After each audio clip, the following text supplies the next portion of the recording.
సత్య మార్గం. మూసిన గుప్పెట చూస్తే అందరికీ ఒకలాంటి ఆసక్తి. లోపల ఏముందోనని, ఏదో ఒకటి ఉండాలన్న ఆశ చాలామందిది. అలాంటి వారికి ఏమీ లేదని చెబితే ఒక పట్టాన నమ్మరు. తెరచి ఖాళీ చేయి చూపించినా ఏదో మోసం చేశావనే వాళ్ళే ఎక్కువ. ఏ కొద్ది మందో కనిపిస్తున్నదని నమ్ముతారు. తార్కికంగా ఆలోచిస్తారు. ఆ చేతిలో ఏమున్నా లేకపోయినా తమకు ఒరిగేదేమీ లేదన్న వాస్తవాన్ని గ్రహిస్తారు. తాము ఇబ్బంది పడకుండా, ఇతరులను ఇబ్బంది పెట్టకుండా తమ పని తాము చూసుకుంటారు. సమస్య అంతా మిగిలిన వాళ్ళతోనే. వీరికి సత్యం చెప్పి నమ్మించడం కన్నా అసత్యంతో మభ్యపెట్టడం తేలిక. ఆ బలహీనతను తమ స్వార్థానికి వాడుకునే వారిని ఎందరినో మనం చూస్తుంటాం. ఒక మర్రి చెట్టు దగ్గర జనాలు గుమిగూడి ఉండటం చూశాడు బ్రహ్మయ్య.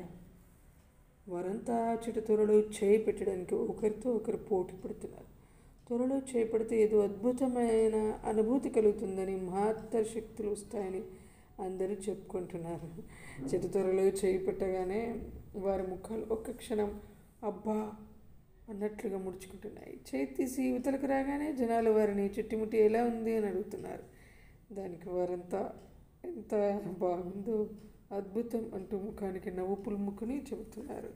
అదేంటో తాను తెలుసుకోవాలనుకుంటాడు బ్రహ్మయ్య. చాలాసేపు నిలబడి మొత్తానికి చెట్టు దగ్గరికి చేరాడు. త్వరలో చేపట్టి అబ్బా అని అరిచాడు. జనం అదేం పట్టించుకోకుండా అతని చుట్టుముట్టి ఎలా ఉందని అడిగాడు. బ్రహ్మయ్య నొప్పి పెడుతున్న తన చేతిని వారికి చూపిస్తూ అద్భుతం లేదు, గిద్భుతం లేదు, గండు చీమలు కుట్టాయి అని వాస్తవం చెప్పాడు.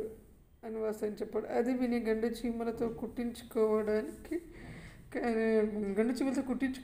ఇంత తోసుకుని వెళ్తున్నది అని నవ్వుకుని కొందరు తమ సమయం వృధా కాకుండా కాపాడినందుకు బ్రహ్మయ్యకు ధన్యవాదాలు చెప్పి వెళ్ళిపోయారు.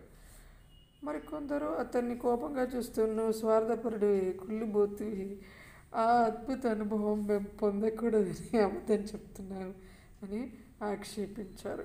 నేటి సమాజ ధోరణికి అద్దం పడుతుంది కదా. ఇతరులను మభ్యపెట్టాలనుకోవడం, నేను మోసపోయాను కాబట్టి వాళ్ళకి అదే జరగాలనుకోవడం వివేకవంతుల లక్షణం కాదు. నిజం నిష్ఠూరంగానే ఉండవచ్చు, అంత మాత్రాన దాన్ని దాచనవసరం లేదు. కాకపోతే చెప్పి ఒప్పించడానికి చాలా ధైర్యం కావాలి. నిజము లాడువా అని నిందించు జగమిల్ల అని వేమన అన్నట్లుగానే వాస్తవాలను అంత త్వరగా అంగీకరించదు లోకం. అయినా సరే ఉత్తములు సత్య మార్గాన్నే ఎంచుకుంటారు. అందుకు ఫలితంగా మొదట కష్టాలు, అవమానాలు ఎదురైన చివరికి విజయం వారిదే. జై శ్రీరామ్.